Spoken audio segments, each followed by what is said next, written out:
Bonsoir tout le monde, je suis extrêmement impressionné, intimidé de recevoir ce soir le lauréat du Prix Pulitzer 2025 et du National Book Award 2024, Percival Everett, pour ce livre, James, publié aux éditions de l'Olivier.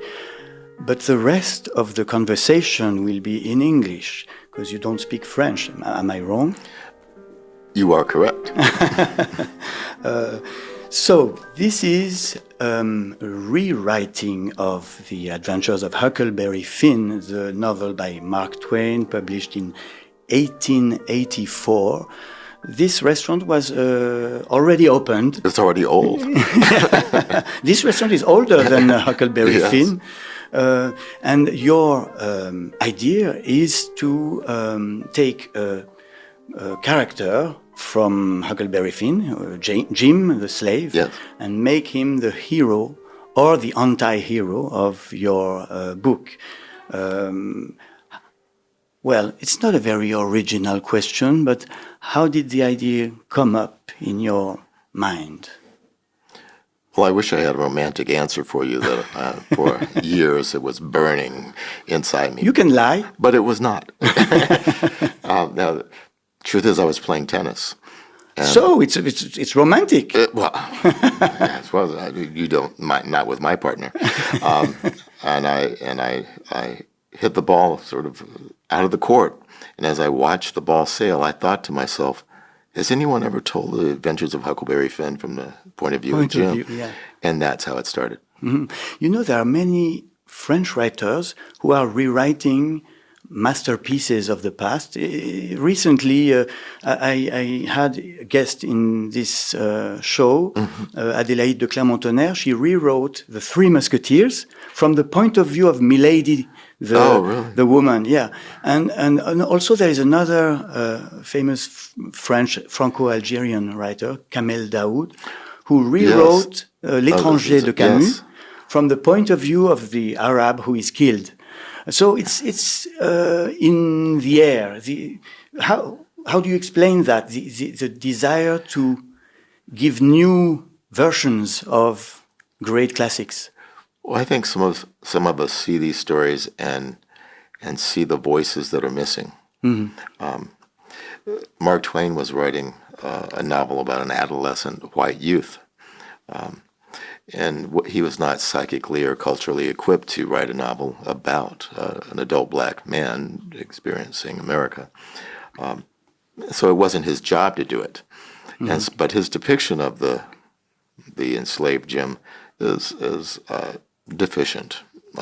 It's not a fully rounded character, and so it's my attempt to allow this character a vehicle for his voice. Yeah, and it's more the original idea also that you had is to show a different Jim. Jim is supposed to be simple-minded. He speaks like the slang of that era very simply, and you make him very clever and very literary.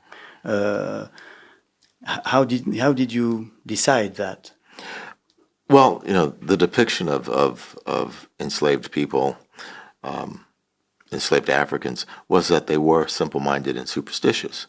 But being human beings, I'm sure there were some who were simple-minded and superstitious, but there were many who entertained complex ideas, despite their lack of literacy and education, wondering, why are we here? What are we doing? Why is this happening to us in ways that were more than just eating and sleeping?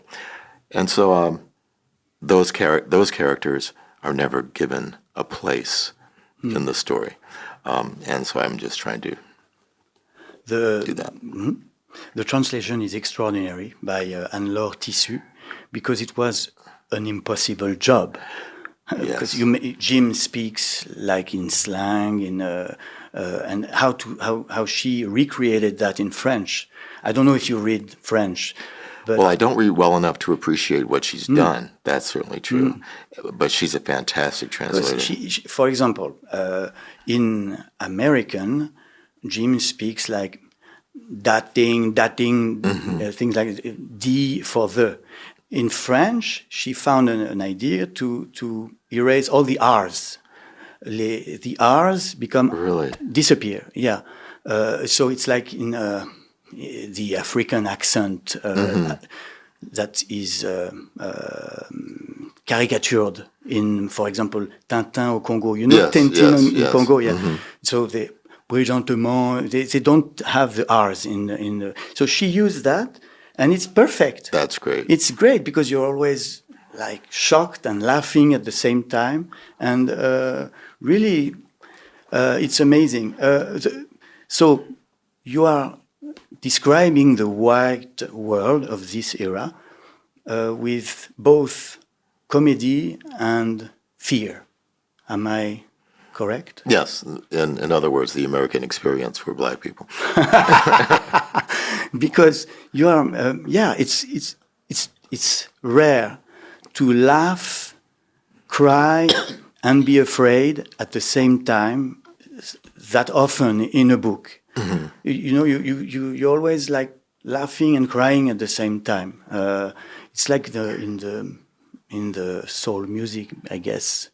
Is it a caricature to say that? No, I don't think so. Oh, yeah. There's something to that. That experience of the absurdity of life, and viewing the world that you've been presented with, ironically. Because slavery was surrealist, was something absurd. Oh, it has to be, yes. It's, in a way, when I was reading James, it was like reading a science fiction book, you know? It's so crazy to imagine that this really happened. And it makes you laugh. When you write, you always tell jokes about this horror. Yeah, well, what's funny about that is I never think I'm being funny. I know I'm ironic, but I don't think I ever tell jokes. I hope that the humor is in the story. Because Mark Twain was a humorist. Mark Twain, yes. Very funny. It was important for me. I read Huckleberry Finn when I was 13 or 14. Mm-hmm. I don't know how it is in the United States, but here it's a book for young adults. Mm-hmm. It's not read by old people. So I remember it was really a fun book with a lot of adventures and action. And you kept all of this. Your book is full of dialogues, action, it's moving all the time. They are in the river, they are in a boat. You kept this tone of something that goes very quickly, easy to read. Well, good. I worked very hard to not adopt Twain's prose, but I wanted to I owed an allegiance to the world that he'd created, and so that was the truth that I sought. There's also a big irony in the scene of the black face. So Jim is a black man, and he's pretending to be a white disguised as a black, Yes. which is maybe it happened. I don't know. Oh. Well, there are two answers to that. Well, of course, it's happened, and maybe it's always happening. Yeah. Well, it's interesting because it's also the subject of this book, Erasure, Effacement, who is published now with a new translation in France by the same publisher. Yeah, actually, that's the same translation, I believe. Ah, okay. Yeah, I thought it was a new one. Okay. Yeah. It's the same. Okay, I'm sometimes I'm wrong, but not very often. I've heard that doesn't happen a lot. Thank you. Coming from you, no. Erasure is the story of a black writer, monk, who pretends to write slang and to please the white. You know, it's like doing. But he's doing it as a gag. Yeah. Yeah, he's. But he has a lot of success with this. Yes. He writes a novel full of stereotypes, cliches, caricatures, and it works. And it's it's like Jim in James too. Yes. So you knew what you were doing. You knew you would have the Pulitzer Prize.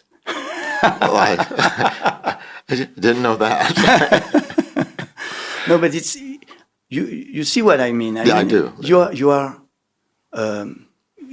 too cultured not to play with all these expectations. Well, that's of pretty the reader. much at the foundation of my interest in fiction. Yeah. is to exploit expectations, to create meaning out of what people want to see by having them reevaluate it, even if they don't know they're reevaluating it first. And also, you like to play with genre, like you wrote Western, you wrote a thriller or detective novels, and now you rewrite Mark Twain. Here, it's a writer who writes the novel that people expect from him. Why do you need this canevas? Comment on dit canevas, Margot? Canvas? Yeah, okay, it's the same. You need canvas to use to make your imagination work. No, it's more that I'm fascinated by people's presumptions and expectations, not only of particular genre, but of particular characters. And sometimes genre will allow an avenue to those stereotypes that won't exist in a more realistic kind of work. So Jim likes to talk to Voltaire. Who wouldn't? In his dreams, he's having conversations with Voltaire. But do you know that Voltaire is cancelled in France now? His statue. I didn't know that. Yeah, there is a statue of Voltaire right next door of this place, and it has been vandalized because Voltaire made money with La Compagnie des Indes, who had slave trade. So Voltaire, of course, was against slavery, but he took the money from slavery. Well, and that's sort of the story of slavery. The northern states, the Civil War in the United States really wasn't about slavery. Though there were abolitionists, many of the abolitionists were profiting from slavery.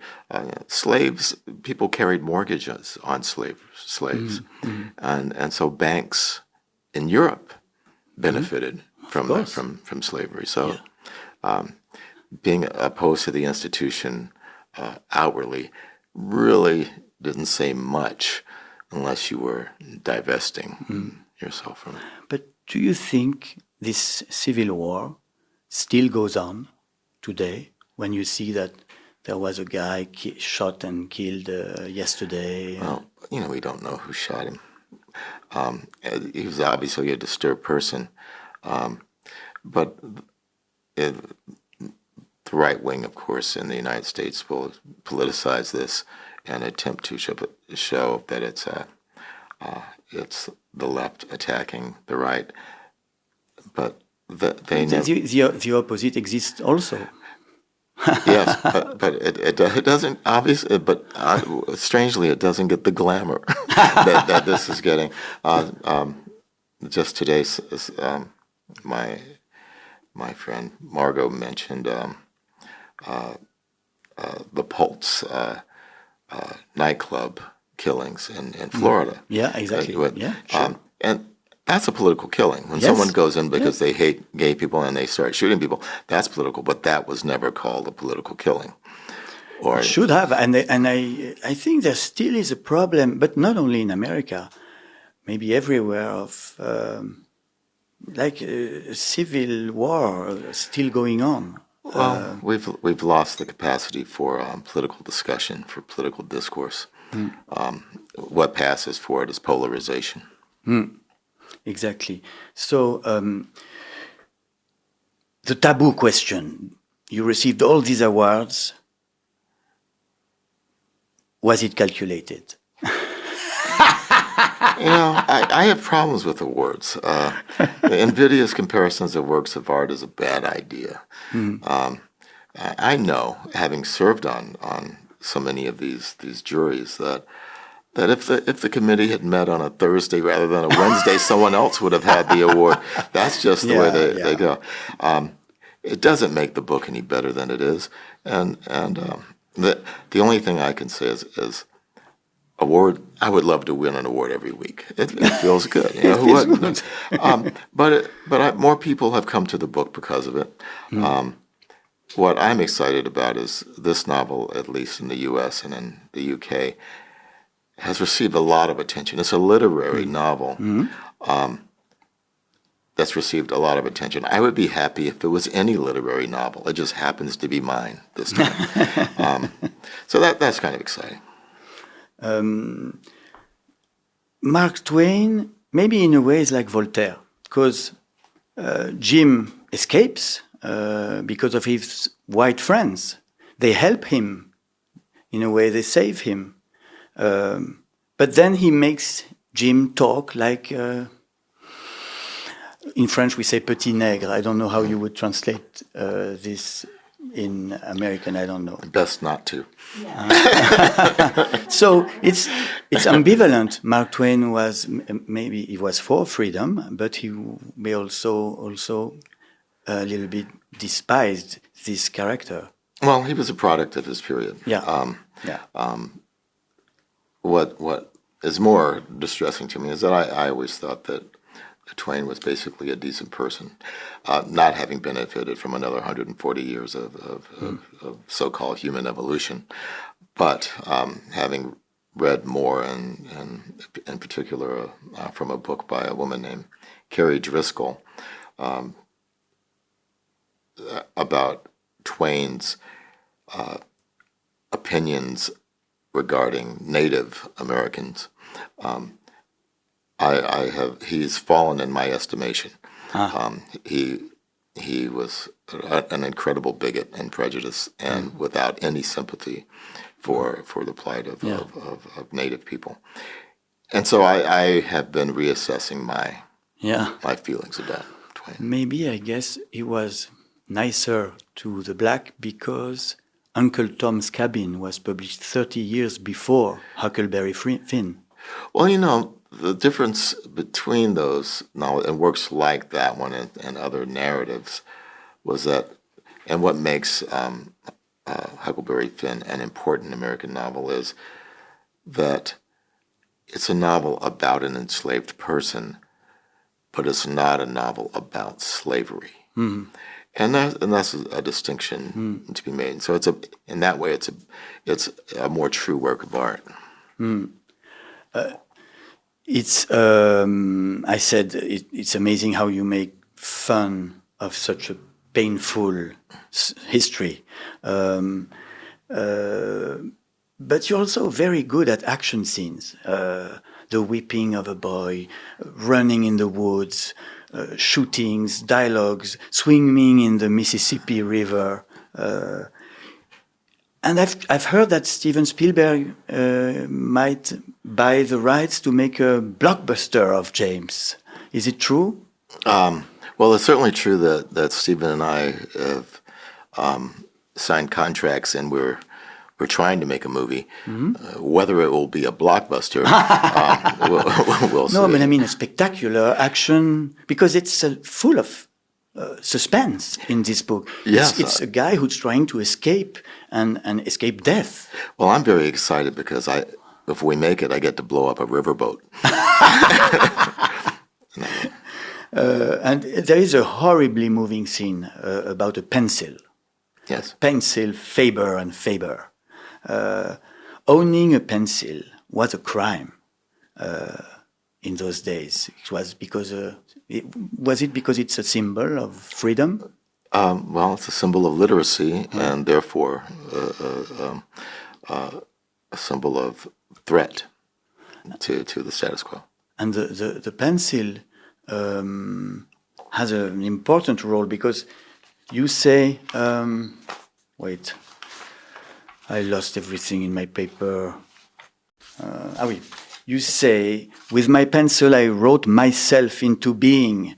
And the translation by Anne-Laure Tissu, avec mon crayon, je me suis mis au monde par l'écriture. It's beautiful. What you think that writing gives birth to a human. Yes, well, one's voice is how we exist in the world, and literacy, the ability to express ideas and to receive them is I cannot understate, I cannot overstate the importance of that. Because you're a professor at the University of South California, professor of English. I am. But that's not why I say it. It's because it's simply true.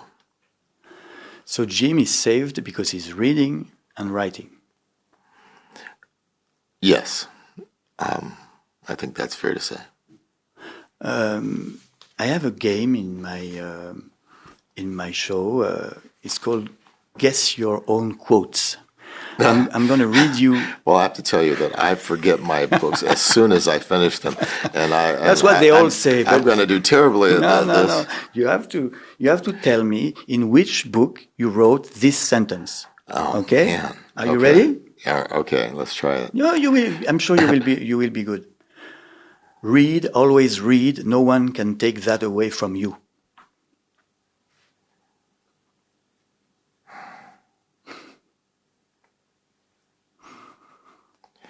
Erasure. I'm not Sidney Poitier. I'm not Sidney Poitier. I'm not Sidney Poitier. I was close. It was a book I wrote.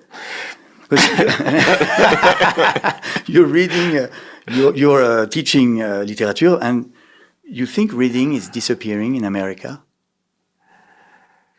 I don't think reading has ever had a huge presence in America. A few weeks ago, I was speaking in an auditorium, about 2,000 people, and they'd all shown up because of books. And in talking to them, I said, don't be seduced by this. We're all in here. We all love books, and it feels really good. But we're a fraction, a tiny fraction of this culture.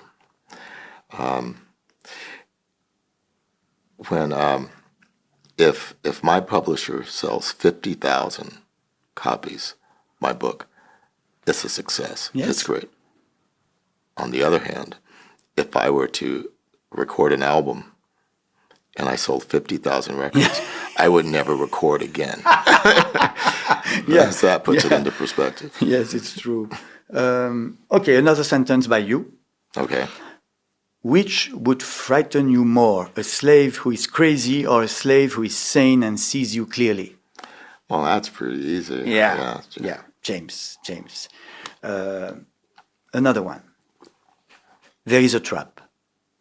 What's the use you learning to do right when it's troublesome to do right and it ain't no trouble to do wrong?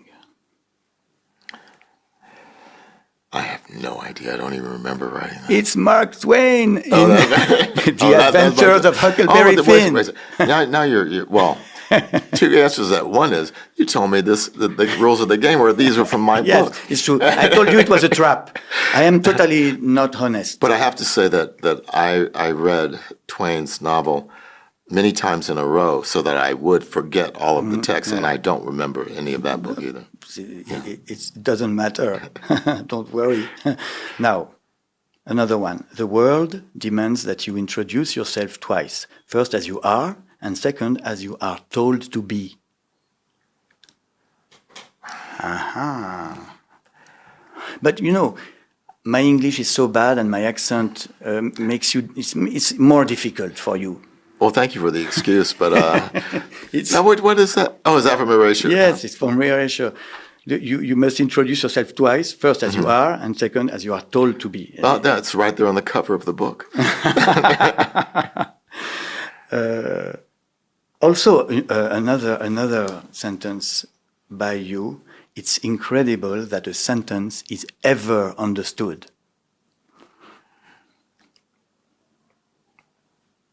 I'm going to guess that's from Glyph. Erasure. Okay. I'm really winning all the time, it feels so good.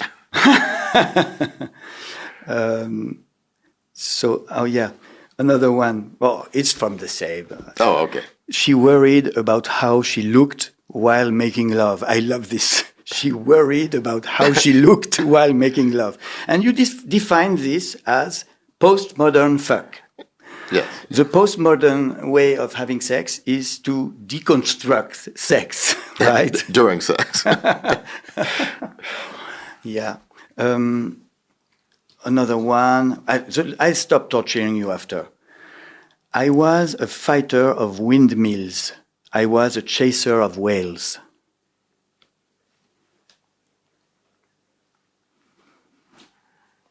There is an actor's name in the title. Oh, is that I Am Not Sidney Poitier? Yeah. Okay. But maybe now, after Mark Twain, you could rewrite Moby Dick with the whale seeking revenge. No. I just talked to a young writer who was doing this. Oh, really? Yes, I won't say his name because I don't want to jinx it for him, but he is a talented young man. Or you could rewrite Don Quixote. Yes. Sancho Panza is the winner. That's very true. So I have different questionnaires to end this conversation. One is about you, because you're an important professor, about your favorite books. Can you tell me the title of a book that makes you cry?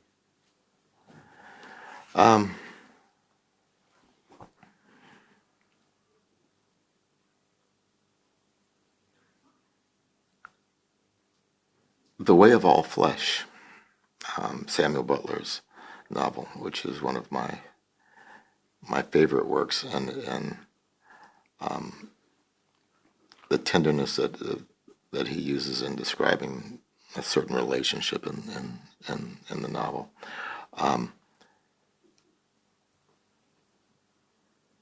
And it's also, but I find it's like listening to music. Sometimes I will cry, not because of the circumstances or what happens to someone, but just the language itself. Mm-hmm. And it can be a small turn of phrase, something that I hadn't thought of. I cry because it moves me. I also cry because I didn't think of it. Mm-hmm.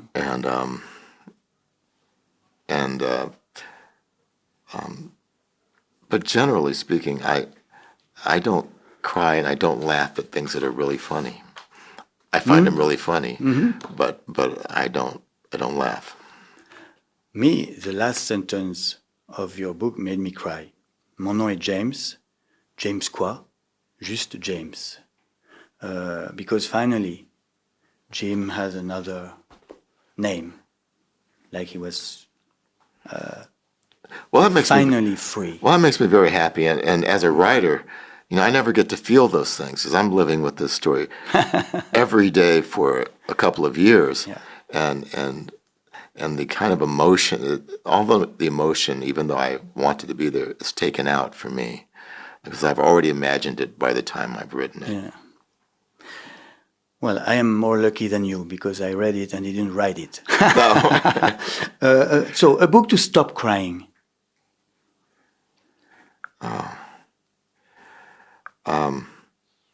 Does it have to be fiction? No. Oh. A book that, after reading Butler, you read that and you stop crying.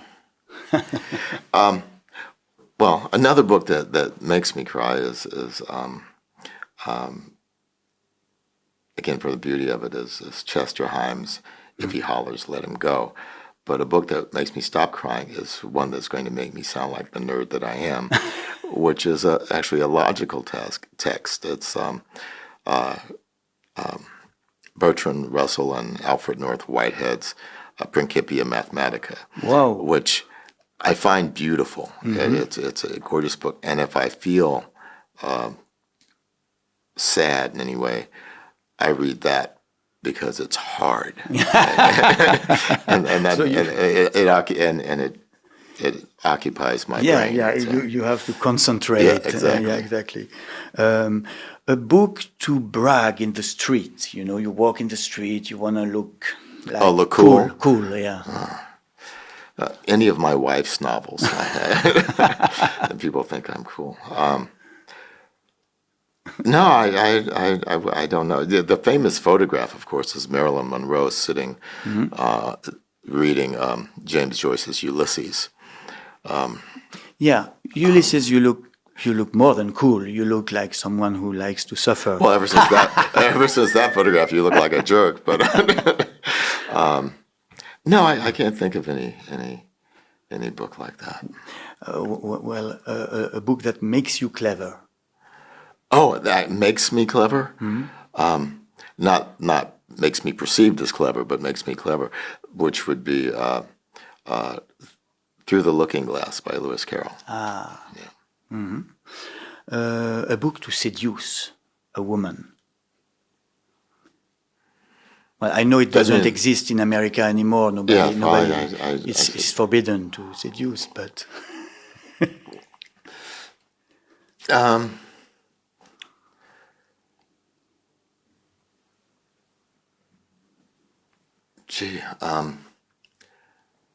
I think if you by seduce you mean if a woman were to come in and see me reading this book, she would think, oh, this guy is great. Yeah. This guy is so sensitive. I think it would be something like The Velveteen Rabbit or some other children's book that would at least give me the appearance of being innocent.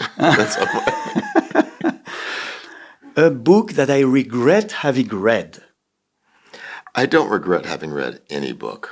There have been many books that I've read and did not like them, but I've learned something from everything I've read. As I get older, there are books I will not finish because life is too short. But I don't think there's such a thing as a bad book. No, but I mean, some people answered to this question. Mein Kampf, for example, I regret having read Mein Kampf. You know. Oh, why regret it? It explains a lot to me. Again, I learn from everything. I come away with reading the back of a cereal box. I come away knowing something I didn't know before. Okay. The books that I wish I had written. Oh. That's a question for a younger writer. And it's there are plenty of works I read and I think that's beautiful. But I learned this actually sitting with a friend of mine, an Arapaho friend of mine, a native man, who, and I'm sorry to tell this kind of boring story, but we're sitting in his kitchen, and in his house when I would stay with him on this reservation in Wyoming, I would feel a cat move through my body, and I'm not spiritual at all, but I would feel this cat move through, a large cat, and it was weird. But it's only when his niece was away, I would use her bedroom. It's only in there, and they did not own any cats, but I would feel this large cat move through me, and so I told him about it. He was the medicine chief of the Northern Cheyenne, happened to live with the Arapaho people, and we talked some, and he asked me about experiences with cats, large cats, and I told him about a panther, a black jaguar that I had seen come out of the brush when I was camping in Central America, maybe 15 or 20 feet from me, 3 meters. Oh no, not 3 meters. What would it be? Well, close. Yeah, 5 meters, 6 meters. and it stopped and it looked at me, and I was terrified, and it walked on like I didn't matter. The first thing he said, without any thought, was, "That was an Indian." And I said, what are you talking about? He says, "That was an Indian." And he said, and this was the thing, he said, without any envy, without any jealousy, only as a matter of fact, they are very powerful down there. And it was that wonderful clarity that he had. He didn't want to be that person with that power. He just recognized it and admitted it, and it was a truth. And so now when I see things of great beauty, I don't desire to have made them. I'm just glad that they're in the world. Long answer, but nice conclusion. Thank you very much for coming on this place, La Pérouse. It's quite a place. One of the favorite places of Victor Hugo and Honoré de Balzac and Marcel Proust. They were coming here to have dinner, and maybe they're still there also. Maybe they're inside us. I just felt walk through a coal spot. So thank you very much. And of course, I order you, je vous ordonne de lire James de Percival Everett aux éditions de l'Olivier. Et aussi, pour encore mieux comprendre le livre et comment le professeur Everett joue avec la littérature et la séduction qu'elle exerce sur les lecteurs, Effacement, qui est paru il y a quelques années et qui est réédité aussi aux éditions de l'Olivier. Les deux sont traduits par Anne-Laure Tissu. Merci beaucoup de continuer à nous suivre, de nous commenter, de nous liker, de faire tout ce que vous pouvez faire avec vos doigts sur des téléphones. Et puis, n'oubliez pas, I'm going to say it in English. I say this every time at the end of this conversation. Read books or you will become idiots. Good night. Thank you. Thank you very much.